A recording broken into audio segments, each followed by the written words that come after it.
की नौकरी छोड़कर अपने सपनों को चुना। तो सबसे पहले तो आपका स्वागत करती हूँ सर। क्या नाम है आपका? बहुत बहुत धन्यवाद। मेरा नाम विनोद नागर है। विनोद जी, बहुत से लोगों का सपना होता है सीआईएफ जवान बनने का, उस नौकरी को पाने का, लेकिन आपने उसको छोड़कर अपने सपनों को चुना। उस पर क्या कुछ कहेंगे? मैडम देखो, जॉब एक निर्धारित पूंजी, निर्धारित पहचान के लिए है। बाकी जॉब सिपाही की नौकरी है, अच्छी नौकरी है, लेकिन अगर आप थोड़ा सा एक कदम बढ़ाना चाहते हो तो आपको बिजनेस लाइन में आना चाहिए। कोई भी काम करो, और काम सभी अच्छे हैं, और हमारा जो है दिल्ली एनसीआर का क्षेत्र ऐसा है कि आप कम से कम पूंजी में भी अपना काम व्यापार शुरू कर सकते हो। आपने ये फैसला क्यों लिया सर? बस मन की इच्छा थी जी अपनी।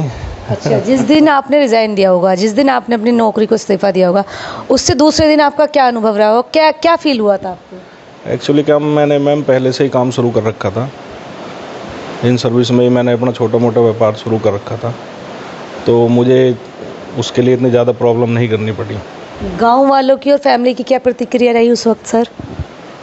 स्टार्टिंग में तो सबकी नेगेटिव ही रहती है, फिर बाद में सबकी पॉजिटिव में चेंज हो गई। आपके सामने ज़िंदगी में सबसे बड़ा चैलेंज क्या रहा था? मतलब वैसे तो सुबह उठते ही पर डे चैलेंज ही होता है, लेकिन चैलेंज को एक्सेप्ट करना ही जीवन है, और इसी को भी बोलते हैं कि परिश्रम जो इतना खास नहीं होता है। सुबह उठने के बाद अपना एक भी कोई गोल बना लो, उसको शाम तक पकड़ने में आपको ज़्यादा टाइम नहीं लगेगा। आज नहीं होगा, कल होगा, परसों होगा, लेकिन एक दिन में हो ही जाएगा वो। युवा पीढ़ियों के लिए क्या संदेश है आपका?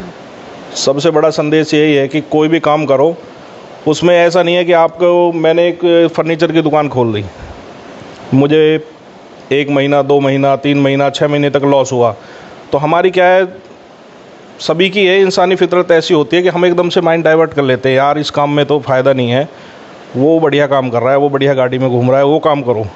जब उस काम में जाते हैं तो शुरू में तो सभी काम डिफ़िकल्ट होते हैं, तो चेंज होता रहता है। घाटा तो सबसे पहले, बिजनेस कर रहे हो तो सबसे पहले आप अपने लॉस को झेलना सीखो।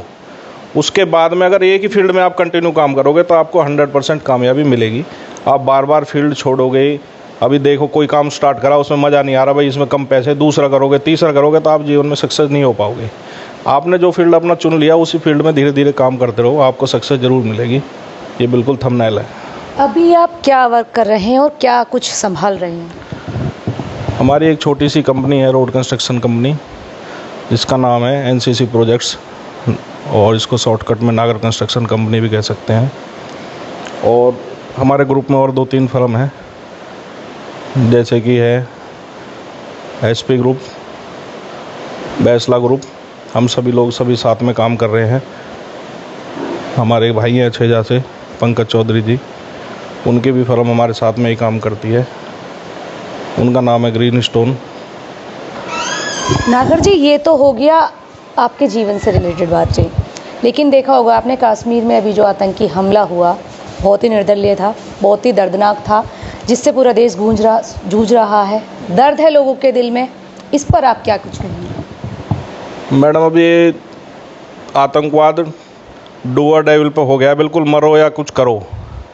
पहले तो जो इतना सेंसिटिव एरिया है, वहाँ पर अगर कोई पर्यटक जाते हैं तो मेरा मतलब इच्छा है कि वहाँ पर उनको टेम्परेरी लाइसेंस इशू करने चाहिए, कि जब वो जाए वहाँ पर एक इशू, उनका जब एंट्री होती है वहीं पे उनको एक टेम्परेरी लाइसेंस मिलना चाहिए अपनी सेफ्टी के लिए। जब पर्यटक वहाँ से वापसी आए, वहाँ पर उन्हें जमा कर दे, तो कम से कम आतंकियों को भी थोड़ा सा ये डर रहेगा कि हाँ, जो अकेला भी घूम रहा है, इसके पास कुछ ना कुछ है। और वहाँ पे तो तुम्हें पता ही है जी, आतंकवाद कौन कर रहा है, कैसे कर रहा है। आतंकवाद की सीमाएं तो राजस्थान में मिली हुई है, पाकिस्तान की, गुजरात में मिली हुई है, लेकिन वहाँ एक विशेष जाति है जो वहाँ पर आतंकवादियों को पनाह देती है, उनकी हेल्प करती है। उनके हेल्प के बिना आतंकवाद संभव नहीं है बिल्कुल भी। क्या आतंकवाद का कोई धर्म होता है? बिल्कुल होता है जी आतंकवाद का धर्म। पाकिस्तान एक आतंकवाद का धर्म का ही देश है, यही धर्म है आतंकवाद का। आपने कहा एक सेंसिटिव एरिया है जहाँ पर यह हमला हुआ, तो वहाँ पर उस वक्त आर्मी फोर्स कहाँ थी? उस पर क्या कुछ कहेंगे? जहाँ पर आप कह रहे हैं कि वो सेंसिटिव एरिया है, तो वहाँ तो और चाक चौबंद होना चाहिए। और जब गोलियाबारी हुई होंगी, उन लोगों को इतना टाइम था कि वो उनसे धर्म पूछ सके, नाम पूछ सके, क्या उस वक्त भी आप क्या कहेंगे इस पर? मैडम, आर्मी अपना काम करे, लेकिन आर्मी चप्पे चप्पे पे नहीं हो सकती। अगर मेरे घर में मैं किसी को पनाह दे रहा हूँ, मैं किसी को छुपा के बैठा हूँ, आप मेरे पास बैठे हो, तो बाहर से फोर्स की चाहे गाड़ी पेट्रोलिंग भी कर रही है उसे थोड़ी पता है। जब घर में ही जयचंद पैदा हो रहे हैं, जयचंद पैदा हो रहे हैं, तो फिर आर्मी फोर्स क्या करेंगी?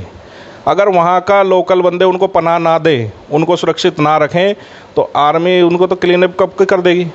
इसलिए वहाँ के लोकल बंदों जो हैं, वहाँ पर जो लोकल जातियाँ हैं, उन पर भी थोड़ा बंदिश लगाया जाए, तभी आतंकवाद ख़त्म होएगा। नहीं तो उनके घरों में बैठते हैं, वो कहाँ से आ गए एकदम उड़ के। राजनीतिक पटल पर आप इसको कैसे देख रहे हैं? राजनीति का तो इसमें कोई मुद्दा बनाया जा रहा है, लेकिन भी इसमें राजनीति को इतना कोई खास वो है नहीं। मोदी जी, योगी जी अपने जो है माननीय जो हमारे गृह मंत्री जी हैं, रक्षा मंत्री जी, बहुत अच्छा काम कर रहे हैं। और मुझे उम्मीद है कि जल्द से जल्द हफ्ता 10 दिन में बहुत अच्छी कोई 5 दिन हो गए सर, और 2-4 दिन वेट करो। कुछ काम करने में थोड़ा समय लगता है। देखो कोई बहुत बड़ा जंगल है वहाँ पर, आपको पता ही है। कश्मीर में वादियाँ हैं, पूरी जंगल है। अगर आदमी छुप के भी बैठ जाएगा कहीं, नहीं मिल पाएगा।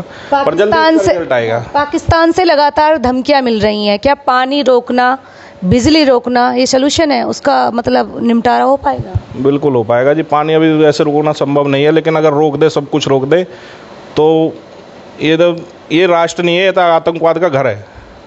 इनका तो खाना पीना, हवा भी बंद कर दे तो भी अच्छा है। पानी तो पानी, हवा भी बंद कर दे पाकिस्तान की तो भी अच्छा है। ये आतंकवाद का घर है। इससे हम ही नहीं, हमारे देश नहीं, इसके आसपास के सभी देश इससे परेशान है।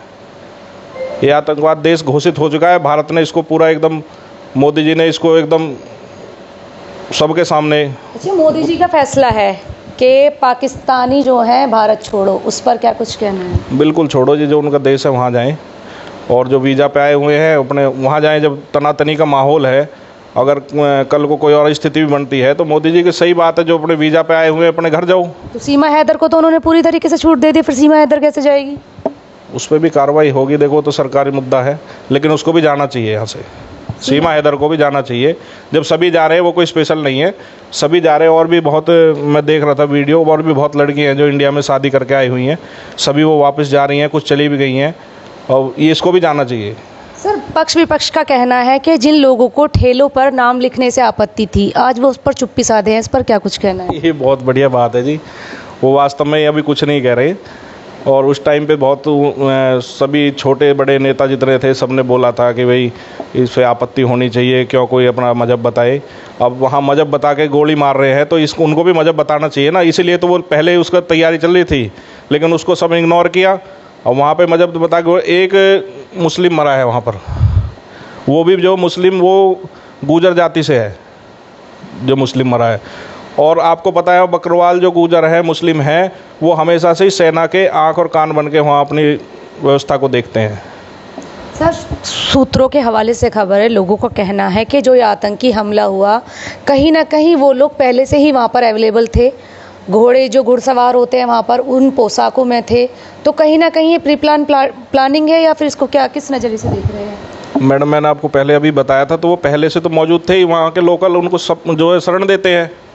अभी तो सब धीरे धीरे सब खुल जाएगा बिना लोकल। अब ये थोड़ी पता है वो 6 महीने से प्लान कर रहे थे, इसको 1 साल से प्लान कर रहे थे। वहाँ लोकल में बैठे थे वो चुपके उनके घरों में, वो रैकी कर रहे थे, कहाँ टूरिस्ट आते हैं, कहाँ इकट्ठे होते हैं, कहाँ से भागने के लिए जगह नहीं है भाई, जहाँ से गाड़ी सुविधा आ सके, एम्बुलेंस आ सके, वहाँ वो उसको ऐसी जगह अटैक किया जहाँ से जाना घोड़ों पे है, वहाँ पे कोई सवारी की व्यवस्था नहीं है। अच्छा सर, लोगों का कहना है कि जब भी चुनाव नज़दीकी आते हैं तभी कुछ ऐसी घटनाएं होती हैं, और लगातार आपने देखा होगा कि कश्मीर में तो ये लगातार चल रहा है। अगर हम पिछला रिकॉर्ड भी उठा के देखें तो आतंकी हमले लगातार चल रहे हैं। 370 हटने के बाद भी वहाँ पर उस तरीके की चाक चौबंद नहीं है। वो कृतज्ञ दोबारा हो रहे हैं। एक महिला के सामने उसका सुहाग उजाड़ देना, उसकी मांग का सिंदूर उजाड़ देना, इस पर आप शासन प्रशासन से क्या कहेंगे? ऐसा है जी, ये बहुत ही शर्मनाक है, और सभी देशवासियों को इनमें रोष है बहुत ज़्यादा। सभी परेशान है कहीं ना कहीं, जिसका कोई राज्य का भी नहीं है उसको भी बहुत दुख है।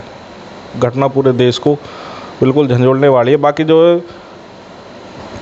चुनाव का जो मुद्दा है, चुनाव तो अभी काफ़ी दूर है। बाकी जो कहने वाले हैं कुछ ही लोग हैं जो इस तरह की बातें करते हैं अपनी राजनीति चमकाने के लिए। बाकी कोई भी, आपको खुद पता है, कोई भी इतना निर्दय नहीं होगा कि इसी चुनाव के चक्कर में कोई इतना बड़ा नरसंहार कराए। ये भी एक नरसंहार हुआ है। इसका चुनाव से मुझे नहीं लगता कोई इतना ज़्यादा लेना देना है, लेकिन विपक्ष तो अपनी बात रखेगा ही। लेकिन सर, लोगों का तो ये भी कहना है, जहां एक और नरसंहार हो रहा था, पूरी दुनिया शोक लहर में थी, तो वहीं अमित शाह और मोदी जी प्रचार कर रहे थे, उस पर क्या कहेंगे? उसके बाद में मैडम मुझको उसको इतनी ज़्यादा जानकारी नहीं है कहाँ प्रचार कर रहे थे। बाकी अच्छे नेता हैं, मैं तो यही जानता हूँ कि भारत की व्यवस्था बहुत बदली है पहले से। तो आप गृह मंत्री अमित शाह जी, राजनाथ सिंह जी और प्रधानमंत्री नरेंद्र मोदी जी से आतंकवाद के खिलाफ क्या सख्त से सख्त कार्रवाई चाहेंगे, क्या कुछ कहना चाहेंगे सर? मैं तो ये चाहता हूँ जी, बिल्कुल आतंकवाद जड़ से ख़त्म हो, चाहे इसके लिए पाकिस्तान को मिटाना पड़े मिटा दो। भारत की जनता हाथों में हथियार लेकर पाकिस्तान से लड़ने के लिए तैयार है। बाकी हमारी फ़ौज ही इतनी काबिल है कि उन्हें 12 घंटे में पाकिस्तान को नामो नक्शा मिटा देगी। उनके पास कुछ नहीं है, भूखे मर रहे हैं, आतंकवाद फैला रहे हैं और कुछ नहीं है उनके पास में। अड़ोसी पड़ोसी सब परेशान है। ऐसा नहीं है कि भारत परेशान है, लेकिन भारत ज़्यादा परेशान है क्योंकि हम उन्हें पनाह दे देते हैं। हमारे कुछ जयचंद जो है बिल्कुल बॉर्डर पे कश्मीर में बसे हुए हैं, वो कश्मीर को अपना देश ही नहीं मानते, वो पाकिस्तान को मानते हैं अपना देश और रहते हैं भारत में। उन लोगों की वजह से आतंकवाद हो रहा है। आतंकवाद राजनीति है, लेकिन राजनीति इतनी नहीं है कि कोई आतंकवाद फैलाएगा अपने देश में। कोई भी सरकार नहीं फैलाएगी। मैं इनके लिए नहीं कह रहा कि बीजेपी हो, कोई भी हो, कोई भी सरकार नहीं चाहेगी कि देश में आतंकवाद फैले। लेकिन जो वहाँ के लोकल एक समुदाय रह रहा है वो आतंकवाद फैला रहे हैं, उन पर बंदिश लगनी चाहिए, उन पर ज़्यादा सख्त से सख्त कार्रवाई होनी चाहिए। तो सुना आपने, विनोद नागर जी थे, दबंग अंदाज रखते हैं। चलेंगे किसी और शख्सियत के पास, देखेंगे क्या कुछ रहेगा पहलगाम पर जो आतंकी हमला है, सारा हाल करेंगे किसी और वार्ता। फिलहाल अभी तक इस खबर में इतना ही, फिर होगी आपसे मुलाकात ऐसे ही किसी अन्य दूसरी शख्सियत के साथ। तब तक जाते जाते वीडियो को लाइक शेयर फॉलो अवश्य करें, साथ में कमेंट सेक्शन में अपनी प्रतिक्रिया भी अवश्य दीजिएगा। फिलहाल अभी तक के लिए इतने ही। अपने साथी शिवा आजाद के साथ NTPC से ये विशेष कवरेज, सोनम चड्ढा।